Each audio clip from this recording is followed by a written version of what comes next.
Chers amis passionnés, bonjour et bienvenue sur cette nouvelle vidéo Essai Libre.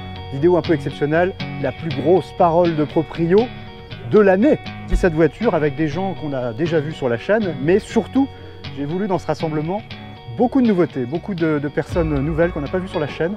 Et on va en discuter avec eux, on va faire des mini paroles de proprio. Il y a de quoi faire. On va démarrer tout de suite avec Allium, qui est venu avec une très belle auto. Salut Allium. Bonjour, salut. Bah écoute, enchanté de t'accueillir, hein, tu es le premier proprio avec qui on va discuter. J'ai un petit peu de travail aujourd'hui. On a affaire à une très très belle auto. Je vais aller juste sur la partie avant pour montrer à nos amis cette beauté, cette calandre mythique qu'on aime. Mercedes avec ça. Ça, on va le voir tout à l'heure quand je serai dedans, mais c'est magnifique. Toi, tu es venu en plus de loin. Oui, tu viens quasiment du Mont-Saint-Michel. Ouais, Quelle belle région. À Avranches à côté. J'adore. Voilà. J'adore cette région. Très belle région. Et alors, qu'est-ce qui s'est passé avec cette auto? Pourquoi tu as acheté celle-là? Depuis quand? Alors moi, je l'ai acheté depuis novembre. Ouais. Alors je cherchais, en fait, j'ai pas eu beaucoup de voitures dans ma vie parce qu'au départ je travaillais sur Paris. Donc c'est la troisième voiture que je possède en fait. Ouais. Donc avant j'ai eu d'autres voitures, Xara, enfin voilà des trucs assez classiques quoi. Et je voulais une voiture ancienne en fait. Atypique et puis j'aimais bien les Mercedes. Et voilà, c'est vraiment la berline tricorps classique avec son immense calandre, ça fait quelque chose quoi, c'est une voiture qui en impose. Oh bah carrément. Voilà, W116 1978. Ouais, de 78.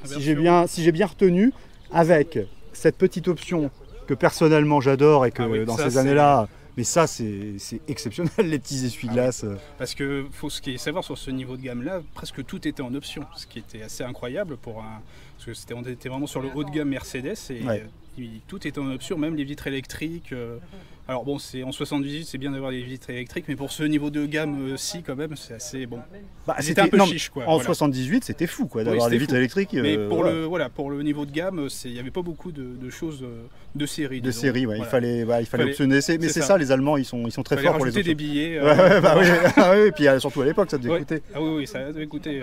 Combien de kilomètres elle a? Elle a 178 000. Bon, écoute, elle est comme neuve, hein, on va dire. Hein. Ça, à peine rodée, voilà. À peine rodée. En termes de pneumatiques, je vois que tu es bien chaussé, on chaussait assez haut. Ouais. 195 70 R14. Ouais, alors à savoir c'est que donc il y avait plusieurs options. Il y avait donc ça ces options. La première option c'était justement en 195 et sinon on pouvait passer en 205, un peu plus large du coup. Voilà. Donc malheureusement elle n'a pas sa chose d'origine. Celle-ci était montée en 205 d'origine. Tu peux nous ouvrir la porte s'il te plaît? Le plus bluffant c'est quand même à l'intérieur les amis. 1978, les fauteuils sont comme neufs. On dirait qu'elle sort de concession. C'est ça. Le Sky, il y a du bon quand même. Hein. Ah oui. Bon, on peut se brûler une fesse, mais. Oui, tout à fait. Mais le Sky. C'est une des raisons pour lesquelles j'ai acheté la voiture parce que quand j'ai vu l'extérieur, elle était nickel. Mais je me suis dit, si l'intérieur est pourri, je l'achète pas. Mais voilà. Écoute, je pense que tu n'as pas été déçu. Effectivement. Alors déjà, quand on s'assoit, tu vois, ça rebondit. Ouais, il y a du ressort, c'est pas mal. Très bien suspendu. Elle est très très belle à l'intérieur. Il y a du bois laqué. Je pense que c'est forcément du vrai bois. Oui, c'est du vrai bois. Du vrai bois laqué, ce Sky noir, le téléphone, dis donc, il y avait le téléphone. Le téléphone, oui. Mais attends, tu connais l'histoire de la voiture oui, alors, savoir à qui elle a appartenu. Alors en fait, elle a une histoire un peu particulière, c'est pour ça qu'elle a été un peu modifiée. Elle a appartenu à l'ambassade d'Arabie Saoudite. En fait. Voilà. Donc, qui l'ont commandé neuf chez Mercedes à l'époque. Alors, elle est un petit peu modifiée justement parce que ces années-là, en 78, tu as le levier de vitesse qui est évidemment sur le tunnel. En haut. Normalement, elle est sur le tunnel. Ah, elle est sur le tunnel et là, il est mis en haut. Alors, il est mis en haut parce qu'il y a une sirène de police. Ah! C'est le gros bloc noir que tu vois. C'est ce bloc-là? Parce que quand c'était l'ambassade... C'est ça. Il y avait, ils avaient sirène de police et gyrophare. Il fallait pouvoir circuler... C'est ça, pour faire... Attends, siège chauffant? Non. Oui, siège chauffant. Non, je vois les boutons, mais c'est énorme. Et arrière. Oh la vache. Siège chauffant. Alors là, ça c'est bluffant. Ah, oui. Je savais pas que ça existait dans ces années-là, tu vois. Si, c'est... Et le volant, la taille du volant, c'est démesuré. Volant de camion. Hein, volant de camion, c'est incroyable. Mais si pratique dans les manœuvres. Hein, Allium, le truc le plus caractéristique pour moi et que j'adore et j'aimerais avoir ça dans mon hangar merveilleux, c'est l'étoile au bout du capot. Bon Dieu, ça c'est génial. On voit plus ça, c'est fini sur les Mercedes. Ah non, c'est bien dommage. Hein. Bah oui, ça perd, hein, franchement. Là, ça mousse un peu. Ah, ça mousse, ouais. Ça mousse un peu. Il y a du bois, c'est très bien fini. C'est assez bluffant les finitions pour l'époque. Regardez les compteurs avec le petit rond d'aluminium au milieu. Et pas de bruit de mobilier. Pas de bruit de mobilier. Tout est resté en place. C'est nickel. Ouais. Franchement. Et derrière, alors attends, faut que je m'assoie derrière quand même. Ah bah oui, bien Parce sûr. que derrière, tu vois l'ambassadeur d'Arabie Saoudite. Attends, je te laisse enlever ta veste, ouais. Voilà, merci. Je vais m'installer. Vas-y, je t'en prie. Oh bah, franchement, voilà. C'est ça le truc. Et oui, on voit le siège chauffant à l'arrière. Ouais. Génial. C'est génial. Bon, écoute, c'est bluffant. Regarde le 1m88, comment il est à son aise. Il est vraiment... Et c'est quelque chose que tu n'as plus dans les automobiles. Oh là là là là. Ce niveau de confort. Ah ouais, ce niveau de confort, tu ne le trouves plus aujourd'hui. Hein. Alors, je roule pas tous les jours avec, mais très souvent. Elle sort presque 3 fois dans la semaine. Et je me dis, bah voilà, par rapport aux voitures actuelles, en fait. Quel plaisir tu dois avoir. On a beaucoup perdu en niveau confort, je trouve. Ouais. Et regardez ces petits boutons pour lever la vitre. Et là, ça j'adore ça. Regarde ces petits détails. Regarde ça. Petit cendrier. Petit cendrier comme ça, bien calé dans la porte. Fumer un cigare en signant des contrats. Ouais, en signant des contrats. La coudoir centrale, s'il vous plaît, hein, le classique. Écoute, il n'y a rien à dire, moi ça me bluffe et qu'est-ce que j'aimerais avoir ça dans mon hangar, franchement. C'est du jus bien conservé. Attends, il n'y a pas de vérin, mais des sains ressorts. C'est encore mieux. Bah écoute. C'est inusable, indestructible. C'est du sain ressort, mais t'as raison. J'avais jamais vu ce système. Voilà. Ça peut pas se... Tout était calculé pour durer dans le temps. C'est ça. Voilà. Qu'est-ce qu'on a comme motorisation? Alors du coup, donc c'est un 6 cylindres en ligne du coup de 2,8 litres de cylindrée. Ouais. Alors c'était la plus petite motorisation. Voilà, parce que entrée de gamme. Oui, entrée de gamme. Ouais, on peut dire ça, même si c'était vendu cher. Ouais, bien sûr. Mais comme tu peux voir, c'était prévu à la base pour un V8.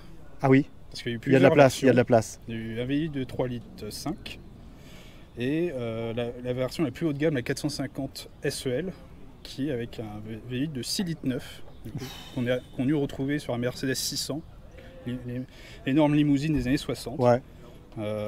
Donc voilà, c'est... Mais là, c'est quelle appellation?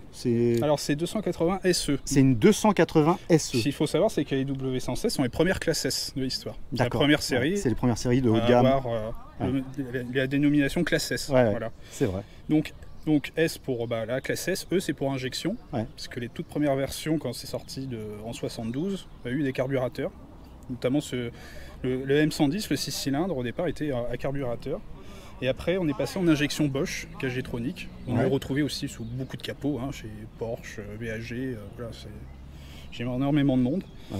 Et il y a eu aussi plusieurs versions, donc court, entre guillemets court, ça fait déjà 4,90 m. C'est pas mal. Hein. Mais il y avait encore plus long, la L, justement, qui est passée à 5,10 m du coup. Voilà. 5,10 m. Ouais. Bon, c'était déjà une belle voiture statutaire, avec un beau 6 en ligne, effectivement. Voilà, et puis justement le petit accessoire que tu ne verras pas ailleurs. Mon Dieu, je l'ai vu. Voilà. Oh mon Dieu. Bon, malheureusement, il ne marche plus parce il marche plus. Les chauffe répétés, je pense, ont eu raison de lui. Ouais. C'est pas trop fait mais il y avait une sirène qui n'était pas là pour rigoler, quoi. Non. Ah non, là c'était de la sirène, vu le gabarit du truc. C'était poussez-vous, on dirait un hygiaphone énorme. Ouais. Et ce que j'aime bien sur ces moteurs, parce que alors quand je l'ai eu, j'ai eu des problèmes, faut pas se mentir. Ouais. J'ai eu l'alternateur qui a lâché, par exemple.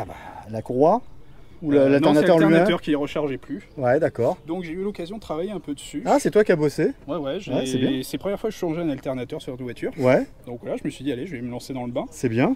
Et en fait, je me suis rendu compte vraiment de la qualité de conception. Ouais. On voit vraiment. Ça, c'est intéressant. C'est quand tu bosses dessus. Fait pour être réparé. Et pour durer. C'est ça.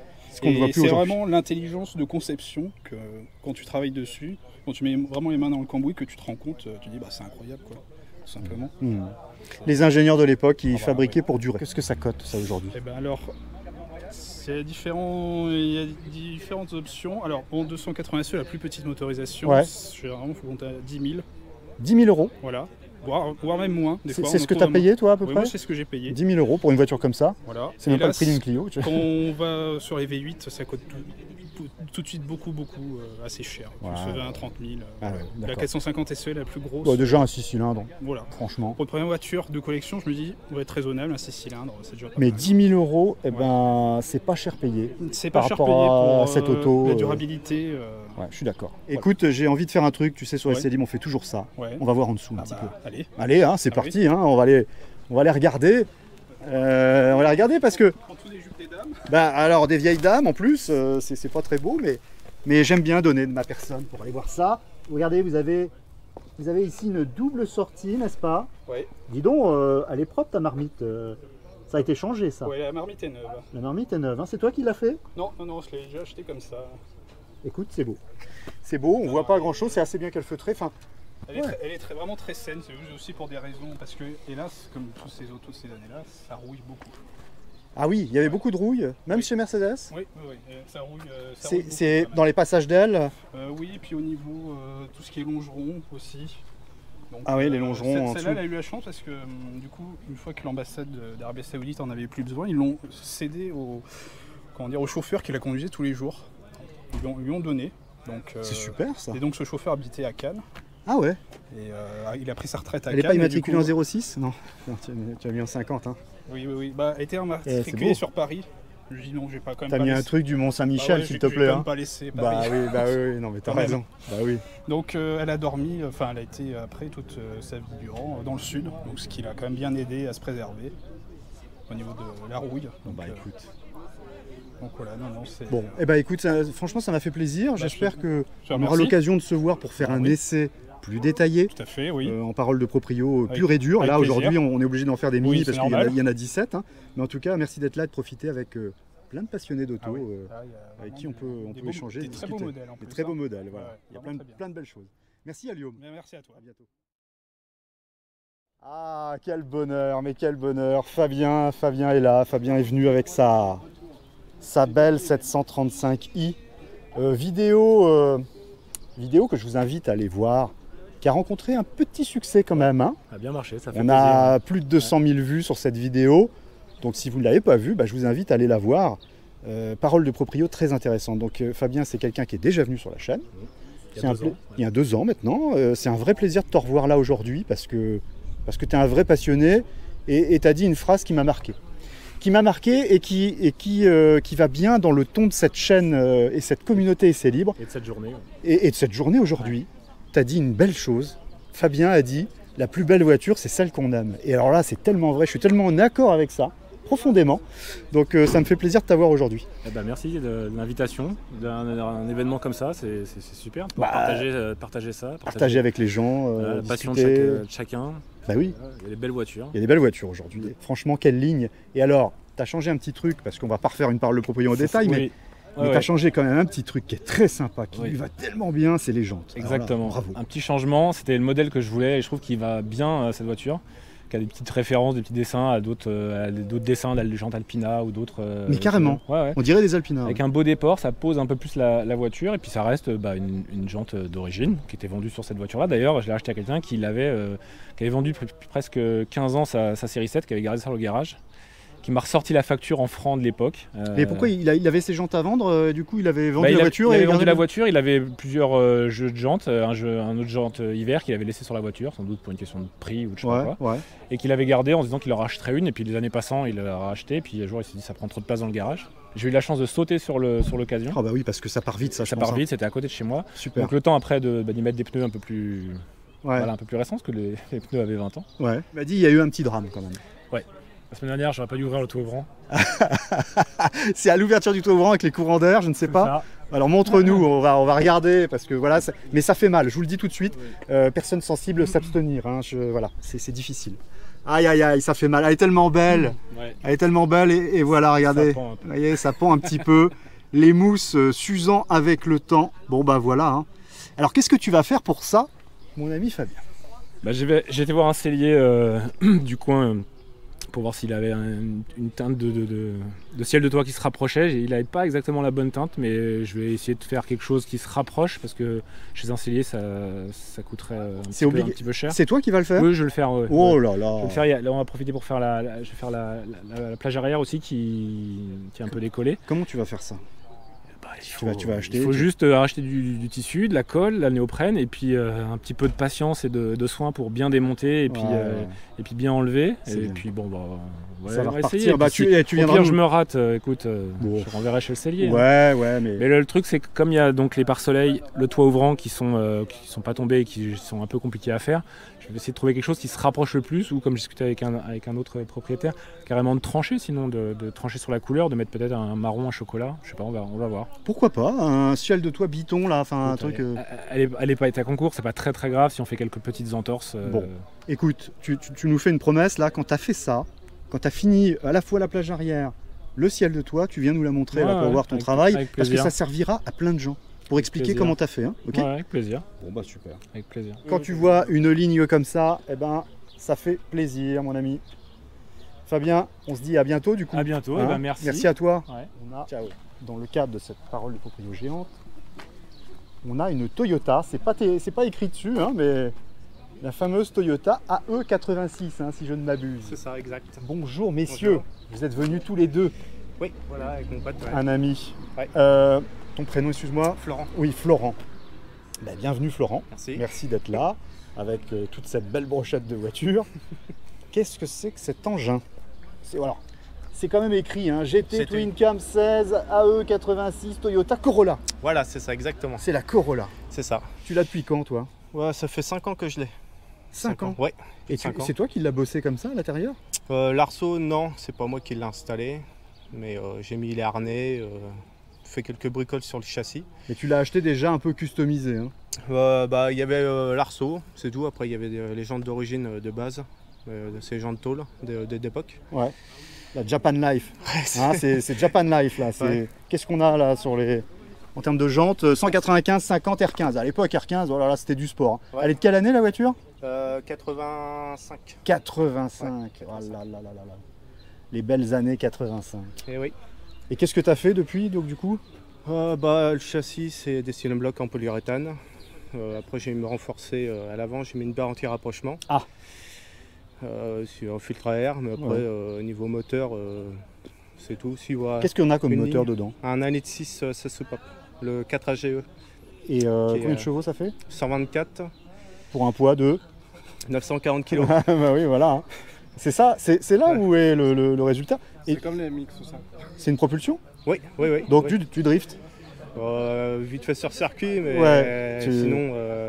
Il y a de quoi s'amuser quand même. Oui, voilà, oui, largement. Ouais. Bah écoute, ça se voit, oui, 124 chevaux, 900 et quelques kilos. Ouais, c'est ça, exact. Tu peux nous montrer juste le compartiment moteur? Ouais. Alors, il n'y a pas les Saint-Vérin, mais... Ah, il n'y a pas de Saint-Vérin, mais il y a une Sainte-Tige. Voilà, c'est ça. Il y a une Sainte-Tige à l'ancienne. Et attends, mais qu'est-ce que c'est ça, à l'avant, là? Ça s'allume, ça, ou quoi? Oui, non, il y a une option où il y avait les feux anti-brouillard avant qui se mettaient là. Et là, on peut découper derrière, là, et puis là. Et du coup, ça éclairait par ici. Ah oui, d'accord, mais là, ça s'allume pas, là. Au milieu, non. On dirait que ça va s'allumer, tu sais, vu qu'il y a une vitre, et puis derrière, on peut, si... tu peux le faire. Hein. Ouais, mais là, j'ai passé les anti-brouillards avant, malheureusement. Oh, le beau cône. Oh, il est beau. Ouais. Ça respire mieux avec ça? Oui, on entend un peu mieux. Ouais. Le radiateur alu, oui, j'ai installé. Petit radiateur alu, la barre anti-rapprochement, comme tu le disais. C'est ça. Et puis un beau 4 cylindres japonais qui fait plaisir. Voilà, exactement. Ouais. Ça prend combien de tours, ça? 8004. En termes d'entretien, du coup en termes d'entretien, c'est simple? Oui, là, c'est la distrib, elle est là, donc du coup, il n'y a pas... Ah bah ça, c'est facile, hein. Alors là... La pompe à eau, elle n'est pas prise sur la distrib, donc pour remplacer la pompe à eau, il n'y a pas besoin de défaire la distribution. Oh bah super. Ouais. Sinon, les pièces, ça se trouve encore chez Toyota. 4 AGE. Oui. Moteur mythique. Oui, ça équipait beaucoup de voitures. L'AE92, une petite japonaise compacte. Ouais. C'est le même moteur modifié, mais sinon ça reste la même base. Le 1,6 litre soupape. TVS. Et TVS, en fait, c'est... TVS. Il y a il y a le papillon là, et il y en a d'autres là. En fait, c'est quand on roule normalement, il y en a que 4 qui s'ouvrent, et quand on appuie pied plancher, il y a tous les papillons qui s'ouvrent. Donc, ça veut dire que c'est pour l'économie d'un peu de carburant? Ouais, exact. Vous optimisez un système à cave en conception en fait. C'est pas mal ça. Ouais, et puis pour avoir fait 2-3 travaux dessus dernièrement, on a vu, c'est vraiment étudié de façon similaire. Et puis c'est fait aussi un peu pour durer ces affaires-là. Oui. Ah oui. Tu vois, c'est solide ces trucs. Ah oui, c'est increvable. Oui. C'est increvable, voilà, c'est ça. Le increvable aujourd'hui, il n'y en a plus trop. Hein. Malheureusement, oui. Hein, c'est plus trop la légion. Mais avant, on fabriquait pour que ça dure un peu quand même dans l'automobile. Hein. C'est beau, ça fait plaisir. Et ce que je vais faire, parce que je vais toujours faire ça, je vais voir un peu en dessous. Alors là, je vais avoir des problèmes parce que parce qu'elle est vachement basse déjà. Elle est rabaissée là, hein. T'as travaillé. Il y a 4 combinés filetés HKS, mais une ligne complète HKS aussi, j'ai oublié de dire. En inox? Non, en ferraille, mais une ligne quand même. Oui. Alors, je donne de ma personne, regardez la ligne. Regardez si c'est beau ça. Eh ben, c'est bien qu'elle feutrée là-dessous. On voit pas grand-chose d'ailleurs. Non. On voit les combinés filetés là-bas. Ok. Eh ben, écoute, très bien. Et vous êtes venu d'où là? De Montargis dans le 45, à côté d'Orléans. Donc, combien de temps de route là? 2 heures, ça fait 130 km, 150 km à peu près. Bon, je vais regarder l'intérieur. Voilà, c'est bon, une fois que je suis dedans, je vais plus bouger. Voilà le tableau de bord. Alors, d'origine, il est un peu travaillé là. Là, vu qu'avec l'arceau, la personne d'avant a enlevé, il y avait un plastique qui venait dessus, imitation cuir. Oui, voilà. Mais avec l'arceau, il a dû l'enlever. Et il y a une signature là sur la boîte à gants, qu'est-ce que c'est que ça? C'est Keiichi Tsuchiya. C'est qui? Celui qui a inventé le drift au Japon. Ah ouais? Ouais. À l'Inodura en 2016, il était venu pour le championnat de drift. C'est toi qui l'as fait signer? Non, c'est pas toi? Si, ouais, c'est toi qui l'as fait signer? Il faut absolument que tu mettes un plastique par-dessus ça pour camoufler le truc. Enfin, pour le pérenniser dans le temps, parce qu'il ne faudrait pas que ça s'efface. L'inventeur du drift, c'est un japonais. Ouais, il est venu en France. Tu vois, j'aurais pensé que c'était un américain, moi. Mais... Ah non, c'est un japonais. Comme quoi. Et dis donc, ton panneau de porte, il est fait maison, là, il est super. Non, ça je l'ai acheté aux États-Unis. Ah bon? Oui. Il y a une boîte qui... Il est en carbone? Oui, en carbone, La vache. Oh, il est beau, c'est une belle pièce, ça. Oui. Ça doit coûter... ça coûte 250 € le panneau, et t'en as 2. Sans les frais de port, sans la douane, bien sûr, mais... Eh oui, mais quand on est passionné, on ne compte pas. Et voilà. C'est ça. Bon, et en même temps, c'est solide, ça va pas casser. Ah non, c'est solide, ça c'est sûr. Bon. La cote de ce genre de véhicule japonais, mythique des années 80, un peu manga quelque part. Oui, dans l'ère manga. Initial D, elle y était. Dans Initial D, c'était du manga. Carrément. C'était la Trueno. C'est pas la même face avant, mais ça reste la même voiture. Qu'est-ce que ça cote, ça, aujourd'hui? Entre 20 et 24 000 € suivant l'état, la rouille, suivant ce qu'il y a comme pièce. Ça rouille un peu? Oui, il y a une maladie, c'est les poches juste à l'arrière là. Ouais, à l'arrière, ça vieillit mal, mais sinon, dans l'ensemble, non, c'est pas comme trop. Quasiment toute Jap jusqu'aux années 2000, en fait. Les ailes arrière. Les traitements contre la corrosion à l'époque n'étaient pas ça au Japon. Donc, soit les bas de caisse, soit les poches arrière, soit les ailes. En général, selon les caisses, ça avait tendance à se bouffer. Moi, je suis bluffé quand même. 24 000 €, c'est assez bluffant. Hein. Oui, ça a pris une cote depuis peu là. Toutes les voitures japonaises, les Toyota Supra, les Skyline, elles ont pris une cote phénoménale. Eh ben écoute. Exemple personnel, MX-5NA. J'en ai acheté une il y a de ça maintenant 6 ans. 4005. Maintenant c'est 16 000. Mon Dieu. Ah ouais, il y a une cote d'enfer là. C'est mieux qu'un placement livret A. Hein. Carrément. Ah bah carrément. Écoutez, merci d'être là, merci d'être venu, d'avoir fait le déplacement. Et puis on va essayer de passer une bonne journée. Il y a quelques voitures à voir. N'hésitez pas à aller faire un tour là-bas. Notre ami au fond, au food truck même. Ça marche, Il y a des trucs très sympas à manger et à boire. Ok, merci beaucoup messieurs. Et puis au plaisir, profitez. Hein. Ça marche.